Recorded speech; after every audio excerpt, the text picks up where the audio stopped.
আমরা আসলে সবাই চিন্তা করি যে আসলে আমরা সুখী না। কেন আমরা সুখী না জানেন?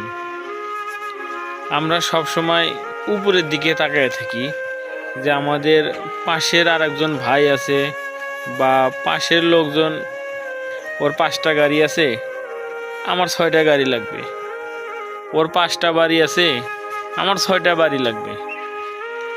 কিন্তু আমাদের দেশের রাস্তাঘাটে অনেক লোক আছে যাদের দেখেন হাত নাই কিছু লোকের, আবার কিছু লোকের পাও নাই, 2 চোখই অন্ধ। তারপরও দেখেন তাদেরকে জিজ্ঞেস করেন যে তুমি কি ভালো আছো? হ্যাঁ, আমি দিব্যি ভালো আছি, আমি সুখে আছি। তাহলে আমরা যদি মানে ওই দিক থেকে চিন্তা করি, তাহলে ওর চেয়ে কিন্তু আল্লাহ আমাদেরকে অনেক ভালো রাখছে। সেই জন্য সবসময় আল্লাহ তাআলার শুকরিয়া আদায় করতে হবে এবং নিচের দিকে তাকিয়ে চলতে হবে। তাহলে আমরা মানে মন থেকে স্যাটিসফাই হতে পারবো যে আমরা আসলে সুখী। যাই হোক, সবাই ভালো থাকবেন।